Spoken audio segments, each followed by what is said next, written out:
Olá, lindezas! Tudo bem? Pessoal, a fisiologia vegetal, então, ela é a área da botânica que vai estudar como os processos no vegetal funcionam, como que ocorre uma ascensão de seiva, o porquê que um fruto, quando está maduro, ele muda de cor, não é? Se torna mais macio ou mais doce, tudo bem? Então, a fisiologia ela vai estudar como tudo funciona, tá bom? Então, aqui nós vamos começar com o transporte da seiva inorgânica, ou seja, o transporte da seiva pelo xilema.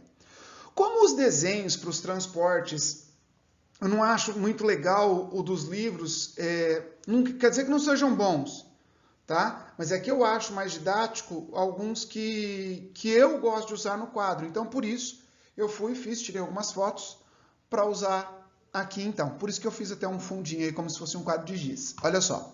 Bom, então é o seguinte. Primeira coisa, a água e os sais minerais, eles são absorvidos pela raiz. Tudo bem? Aqui, ó. Eles são absorvidos pela raiz, tá? Por osmose, a água vai entrar, a planta ela tende a deixar os tecidos, né, do córtex da raiz mais concentrado do que o meio. Então, esse bombeamento de sais que ocorre para poder atrair a água por osmose, isso aí é ativo. Mas a entrada da água é passiva porque é por osmose. Tudo bem? E aí, a água, se você está lembrado, ela vai entrar por dois mecanismos. O mecanismo simplasto, passando por dentro das células, e o mecanismo pela via apoplasto, que vai passando por entre as células. Lembre-se que ao chegar na endoderme, a água é obrigada a entrar pela via simplasto. Qualquer coisa, dá uma olhadinha na anatomia da raiz, beleza? Na aula de anatomia da raiz. Bom, depois que a água chegou até o xilema, ela pode chegar até a planta, até a parte aérea da planta, por três mecanismos. A capilaridade, a pressão positiva da raiz e a teoria da tensão-coesão, que é a teoria, não é, que menciona que a principal força que move a água no xilema é a transpiração. Então, esses são os principais mecanismos, beleza? Então, vamos começar com a capilaridade. Cara, a capilaridade, ela é devido às forças de coesão e adesão. Lembre-se, a coesão, ela é a união pelas pontes de hidrogênio existente entre as moléculas de água, que está aqui, ó. Isso aqui é a força de coesão. E a adesão, porque é o seguinte, ó, aqui eu tenho uma plantinha, ó, né? Aqui eu tenho uma plantinha. Nessa planta hipotética aqui, eu fiz um xilema. E eu peguei o xilema e dei um zoom aqui. Então, aqui é a parede do xilema, ó, esse que está em rosinha. Isso aqui é a parede do xilema. Tudo bem? Aí, eu tenho aqui a coesão, que é as forças que unem as moléculas de água. Tudo bem? E aqui a adesão, que é a força de adesão com a molécula de água e a parede do vaso. Então, a capilaridade, ela depende dessas forças.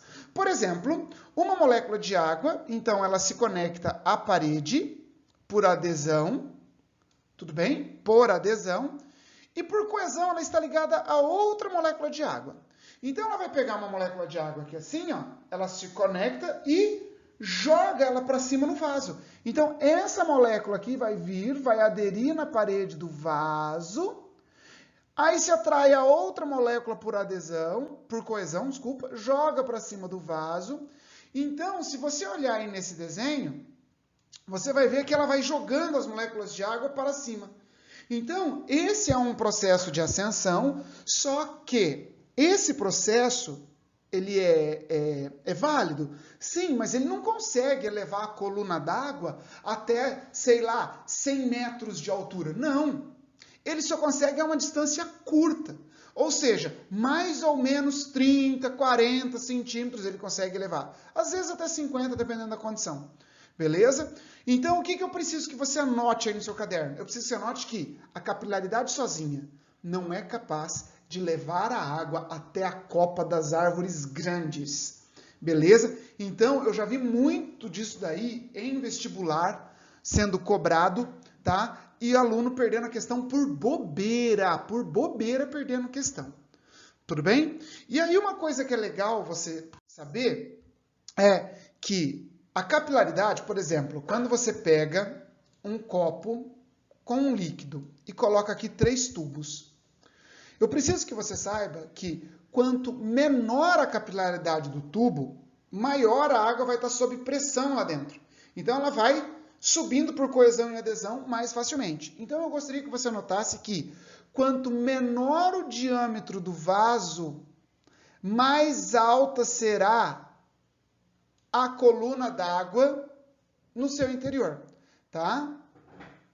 Então aqui tá junto, ó, perdão, tá? Ó, elevar a coluna d'água. Tudo bem? Então, quanto menor o capilar, maior é a coluna d'água dentro dele. Tudo bem? Beleza? Então tá bom. Então essa foi a capilaridade. Lembre-se, capilaridade ocorre de forma eficiente para transportar na planta toda em plantas de pequeno porte. Tudo bem? Bom, aqui é o seguinte, olha. Vamos lá então, né? A pressão positiva da raiz, ou impulso da raiz, eu sempre falo para meus alunos que é mais importante para você que vai fazer vestibular porque para a própria planta. Porque é o seguinte, poucas plantas realizam, precisa de condições ambientais distintas, beleza?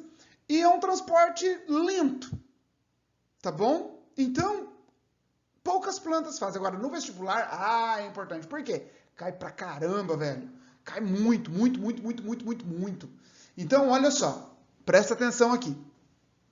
A pressão positiva da raiz, ela empurra a coluna d'água para cima. O que seria isso? Bom, a pressão positiva, tá? Ou seja, pressão hidrostática positiva. Pressão hidrostática positiva. Essa pressão, ela é gerada por um líquido sob compressão em um espaço restrito, ou seja, um lugar fechado. Então, pressão hidrostática é a pressão exercida por um líquido em um lugar restrito. Isso é pressão. Tudo bem? Então, ó, a pressão é gerada pelo transporte ativo de sais para dentro do xilema da raiz, que vai provocar o aumento da entrada de água, empurrando a coluna d'água para cima. Isso é o que eu disse para vocês. Pouco importante, mecanismo lento. Beleza. Agora, isso aqui é o que você vai encontrar escrito nos livros. Agora, vamos para o desenho, que eu acho que é mais fácil de você entender. Beleza? Esse é um desenho que eu também fiz. Primeiro, a pressão positiva é a pressão que empurra a coluna d'água dentro do xilema. Mas quando isso vai acontecer? Acontece em plantas de pequeno porte, tudo bem? O solo tem que estar encharcado, a umidade relativa do ar elevadíssima.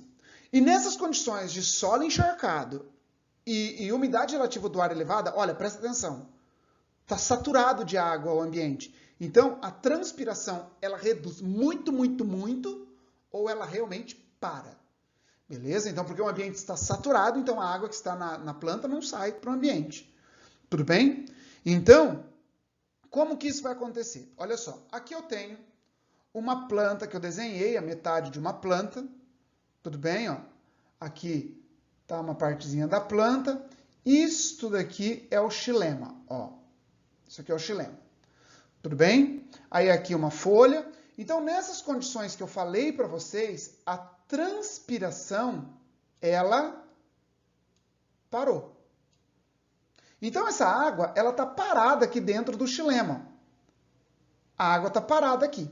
Só que essa planta, ela é meio bocó, vamos dizer assim. Por que ela é meio bocó? Ela não percebeu que o ambiente está cheio d'água. E, ó, aqui estaria a outra parte da planta, mas eu não desenhei para ficar mais didático. Ó, aqui estaria a outra parte. Então, aqui ela vai pegar esses sais do córtex, por exemplo, e vai bombear para dentro do xilema. Ao bombear para dentro do xilema, o xilema vai ficar mais concentrado do que o ambiente externo. Então, o xilema fica mais concentrado. Então, mesmo não perdendo água, a água continua entrando no xilema. Só que a água não está saindo por transpiração. Por quê? A transpiração, ela parou. A transpiração está parada. Aí o que acontece? Essa água que está ali dentro, ela começou a entrar e começou a exercer uma pressão. Ela começou a exercer uma pressão positiva ali dentro. Beleza? Que é aquela pressão hidrostática que eu falei para vocês há pouco tempo. Então, essa pressão agora, ela começa a empurrar essa coluna d'água para cima, ó. Ela começa a empurrar a coluna d'água para cima. Só que essa planta, ela vai explodir de tanta água? Não. É aí que ela começa a perder água na forma líquida. O fenômeno conhecido como sudação ou gutação. Então, sudação é o fenômeno da perda de água líquida e a estrutura por onde isso ocorre é o hidatódio. Beleza? Então, aqui ó, o hidatódio é a estrutura por onde isso acontece. Perfeito? Então, essa é a pressão positiva da raiz, que ocorre em plantas de pequeno porte. Normalmente, isso acontece em ambientes que estão com essas condições, e às vezes pode acontecer à noite, e ele pode ser confundido com orvalho, tá? Que se forma por causa daquela temperatura. A diferença é que ele vai formar gotas, normalmente aqui, ó, nesses pontinhos onde termina a nervura foliar. Beleza? Onde termina a nervura foliar. Tá bom? Tranquilão? Então, ó, nós vimos capilaridade e pressão positiva. Até agora, elas são eficientes sozinhas, elas são eficientes apenas em plantas de pequeno porte. Tudo bem? Teoria da coesão e tensão. Agora sim, isso aqui pode ser chamado também de teoria de Dickson, porque foi Henry Dickson que propôs essa teoria, onde ele menciona que, como a planta ela não tem uma bomba na raiz que empurra essa água para cima, tá? Então ele menciona que essa água deveria ser puxada, uma sucção. Então, a transpiração é quem é responsável por essa sucção. Beleza? A transpiração é o principal motor. E isso daqui, em laboratório, foi provado que a transpiração ela consegue elevar a coluna d'água até 160 metros de altura.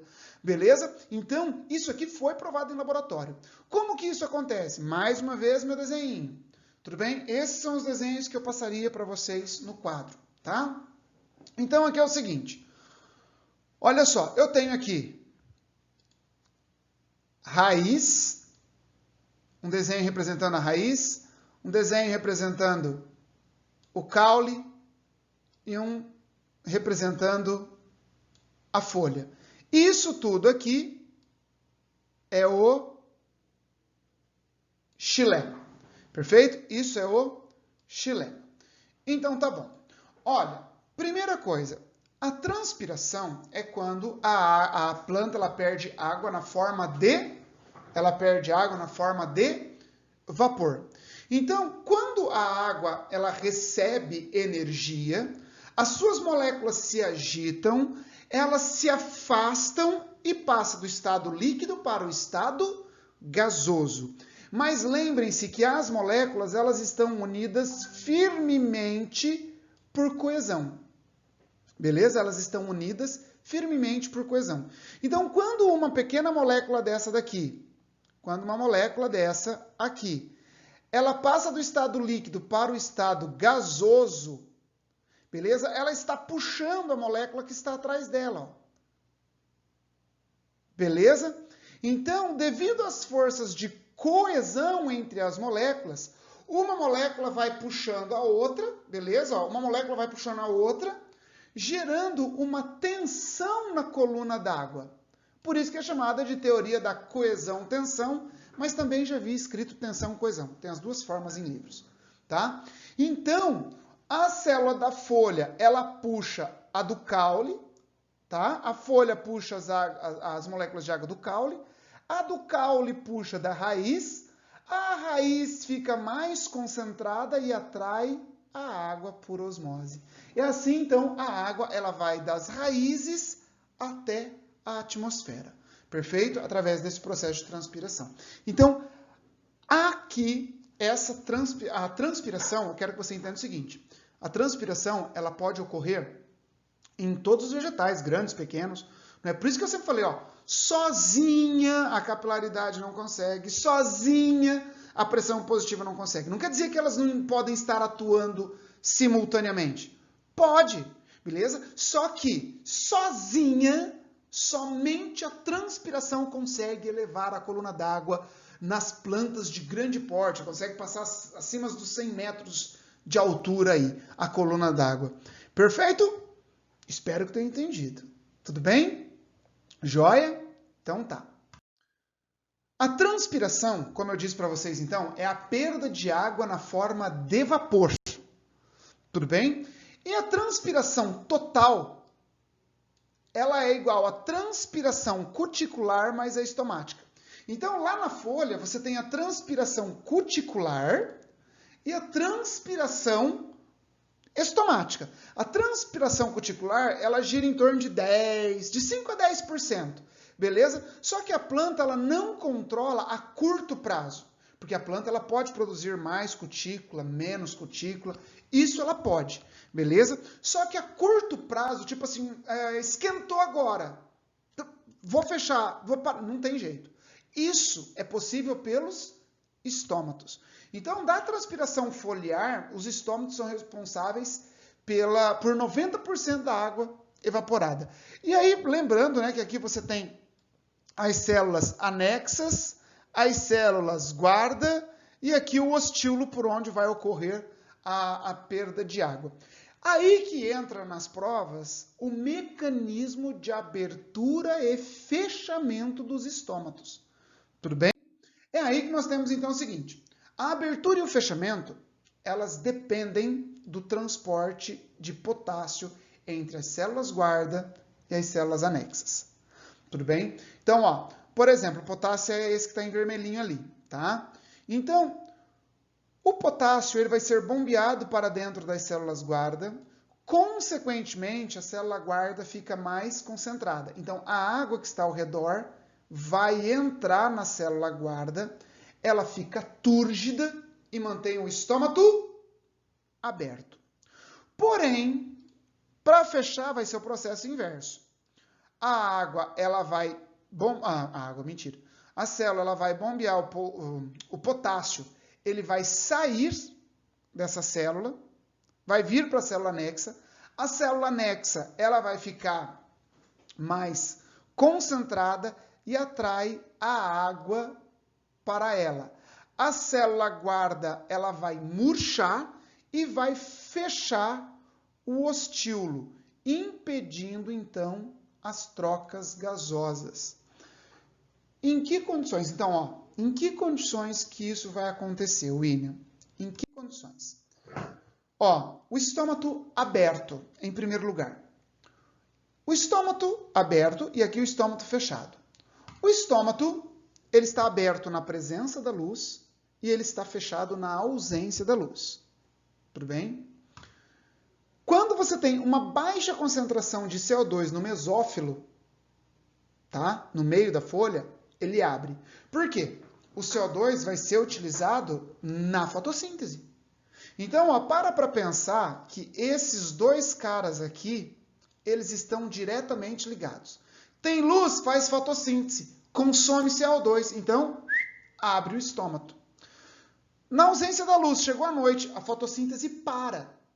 Como a fotossíntese parou, então a planta começa só a respirar, porque ela não consome o CO2, aí aumenta o CO2 e ela então fecha os estômatos.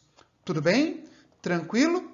Agora é o seguinte, qualquer um dos dois fatos, tá? A água é o principal fator que abre ou não o estômago.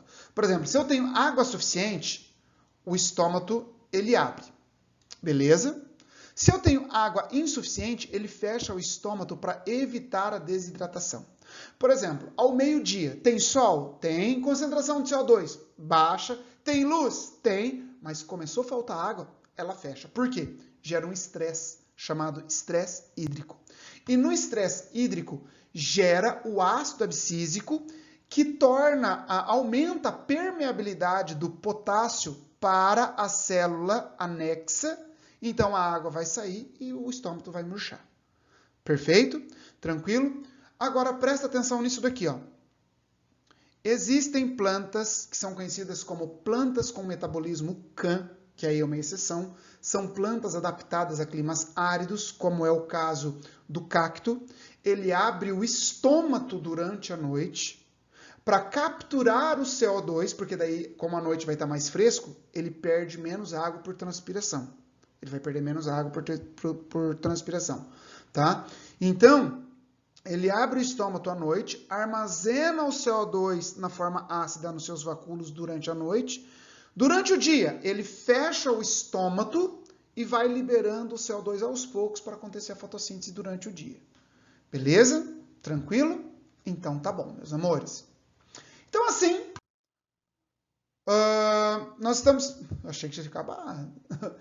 Cavitação e embolia. Cavitação e embolia, na verdade, cavitação é o processo de quebra da coluna d'água e embolia o preenchimento de ar.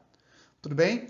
Então aqui eu tenho um vaso que está preenchido de ar e esse preenchimento de ar ele impede o transporte da coluna d'água. Tá? Aqui, por exemplo, aqui para, porque tem uma bolha, aí não vai passar água. Então, por exemplo, as plantas, não é, para evitar a embolia, porque a queda brusca de temperatura causa muita embolia, tá bom? Que são quebras na coluna d'água. Aí, então, esse processo de embolia, tá? Ou processo de cavitação, a cavitação e embolia, promove a quebra, tudo bem? E ao promover essa quebra, você inativa parcialmente esse vaso. Só que a água ela pode passar pelas pontuações e ir para os outros vasos, tudo bem? Inclusive, os vasos, como a força de sucção é muito forte pelas folhas, que inclusive a força é tão forte que na hora que chupa lá pela sucção da folha, aqui o vaso ele chega a diminuir de calibre. Para não colabarem, que é quando os vasos encontram suas paredes, que é o termo colabar, quando eles colabam aqui, para não colabar, por isso que as células têm esse reforço de lignina. Beleza, então, pessoal? Joia isso? Então, tá bom. Aí nós temos aqui um processo chamado seca fisiológica. O que é a seca fisiológica? Seca fisiológica é quando tem água, mas a planta não consegue absorver. Entendeu? Por que ela não consegue absorver? Quando o solo está mais concentrado que a planta, isso é difícil acontecer, só se você tiver usado muito adubo no solo, muita coisa assim. Beleza? Para o solo fica mais concentrado que a raiz, aí a planta não consegue. Ou, como acontece, por exemplo, esse ambiente aqui é a tundra, né? Quando a água está congelada, ela não consegue absorver porque a água está numa temperatura muito baixa. Belezinha? Agora vamos para seiva orgânica, o transporte da seiva orgânica. Primeira coisa, o transporte da seiva no floema, ele é chamado de translocação. Beleza? É chamado de translocação. O transporte no floema, diferente do que acontece no xilema, o transporte no xilema é unidirecional. Ele sempre vai das raízes em direção às folhas, ou seja, ele é ascendente. Agora, no floema, ele é um sentido bidirecional, ou seja, pode ser descendente ou ascendente. Normalmente é descendente. Só que é o seguinte, num vaso que é descendente, ele é só descendente. Beleza? Num vaso que é ascendente, ele só é ascendente. Então, num mesmo vaso, o transporte é unidirecional. Beleza? Mas, se a gente pensar, floema é sentido para cima e para baixo. Beleza? Ernest Munk, eu acho que é assim que pronuncia, peço até desculpa porque eu não sei a pronúncia correta, tá? Ele propôs que o transporte ele ocorre através de um fluxo em massa. O que é fluxo em massa? É o movimento da água ou qualquer outro líquido que é induzido pela gravidade ou pressão, ou interação dos dois. Tudo bem? Aí aqui nós temos a hipótese do fluxo por pressão ou hipótese do desequilíbrio osmótico. Como assim, William? É o seguinte, vai ter uma região da planta que é chamada de fonte. A região que é a fonte é a região que produz a energia, que tem a energia. E dreno é a região que precisa dessa energia. É o consumidor. Então, fonte, produtor, dreno, consumidor. Então, são áreas produtoras e consumidoras na planta. E ocorre um desequilíbrio entre essas duas partes. Vamos ver como é que isso acontece. Olha só. Primeiro, a fonte, nós podemos considerar a folha. Normalmente, a gente pega a folha, tudo bem? E o dreno, a gente coloca hipoteticamente como raiz. Porém, a fonte, elas são, né? São regiões fotossintetizantes ou tecido de armazenamento. Um tecido de armazenamento, ele pode ser fonte ou ele pode ser dreno. Depende da situação. Se a planta está com estresse nutricional, ela vai pegar esse alimento de algum ponto de reserva que ela tem, e aí aquela reserva virou uma fonte. Beleza? Então, como que isso acontece? Olha só, primeiro lugar, aqui eu tenho, olha, uma célula fonte, que é onde vai ocorrer a produção do açúcar, beleza? Esse açúcar, ele vai passar para a célula companheira, e da célula companheira, ele vem para o tubo. Esse processo é chamado de carregamento do floema. Esse carregamento do floema é um processo ativo, tem gasto de energia, beleza? Então, o carregamento do floema é ativo.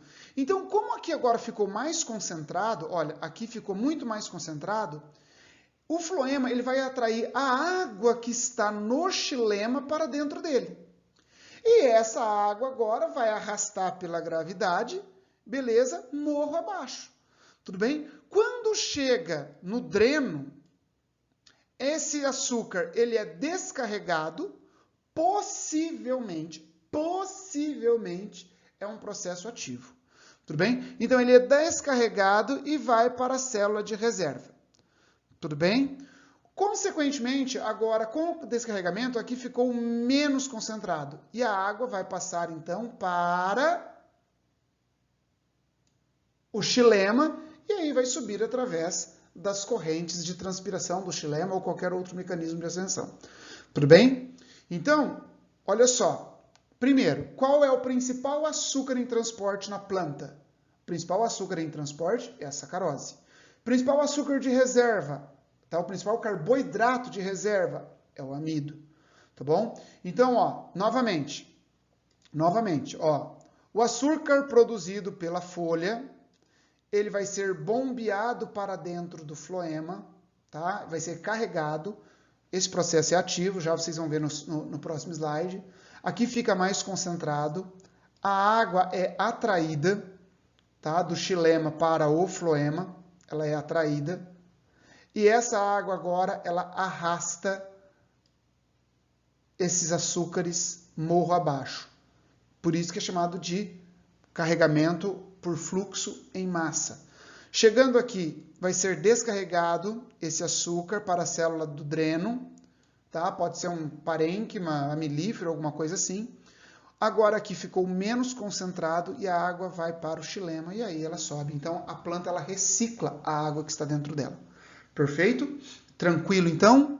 Joia isso? Então é assim que acontece o transporte no floema. Agora, como que acontece esse carregamento do floema? Tá? Acontece da seguinte forma. Aqui eu tenho as células do mesófilo. Olha, presta atenção. Ó. Aqui tem as células do mesófilo. Beleza? Tem as células do mesófilo. E agora eu vou dar um zoom nessa parte. Então, aqui vai entrar o CO2, não é? Através da fotossíntese, vai acontecer a produção do açúcar. Esse açúcar aqui, ele vai ser transportado através dos plasmodesmas, não é? Até chegar a esse complexo aqui, ó. Beleza? Que é uma célula do parênquima floemático, a célula companheira e o elemento tubo crivado. A célula companheira, ela não tem ligação por plasmodesmas aqui, ó. Então, ela vai ter que passar por um processo ativo, esse açúcar. Tudo bem? Ó, vai entrar aqui por um processo ativo esse açúcar na célula companheira. E como que isso acontece? Isso acontece da seguinte forma, olha só. Você vai ter um bombeamento de prótons, de H+, da célula companheira para a célula do parênquima. Beleza? Essa célula do parênquima floemático, então, foi bombeado esse açúcar, esse H+, esse próton, beleza? E esse próton é utilizado para jogar a sacarose para dentro, através de um mecanismo SYMPORT, beleza? Então é por isso que é um transporte, o carregamento do floema é um transporte ativo. Beleza? Tranquilo? Aí nós temos o seguinte, anel de Malpighi. O anel de Malpighi, ele consiste na remoção de um anel da casca da árvore. Quando você remove o anel, você faz um corte até chegar no câmbio. E até chegar no câmbio, lembra, você tirou suber, você tirou córtex e você tirou floema. Então, a água, ela vai subir normalmente através do xilema, vai acontecer a fotossíntese, só que a água do floema, ela vai descer somente até aqui. Consequentemente, vai faltar água para quem? Para as raízes, vai faltar açúcares para as raízes. Faltando açúcar para as raízes, a raiz ela morre, consequentemente toda a planta vai morrer. E nessa região aqui, ó, fica um acúmulo de seiva elaborada, parece um culote, beleza? Ali, mostrando então que o anel de Malpighi mata a planta. Mas sempre o anel vai matar a planta? Não, depende de onde você vai fazer o anel. Por quê? Se você fizer um anel aqui, em um ramo, por exemplo, aqui vai estar subindo água mais sais, aqui vai estar subindo aqui, água mais sais, beleza? Vai ocorrer a fotossíntese, vai descer os açúcares para cá, não é? E aqui também vai acontecer a fotossíntese, só que esse açúcar, quando ele chega aqui, ele fica preso nesse galho. Portanto, os frutos presentes nesse galho, eles vão ficar maiores e mais doces, porque o açúcar daquele galho ficou todo aprisionado naquela região. Beleza? Então, não é sempre que um anel de Malpighi vai matar a planta, depende de onde você fez ele. Joia? Tranquilo? Assim, então, nós terminamos essa parte de transporte da seiva, tá bom? Espero que tenham gostado. Um grande abraço. Até mais, meus lindos.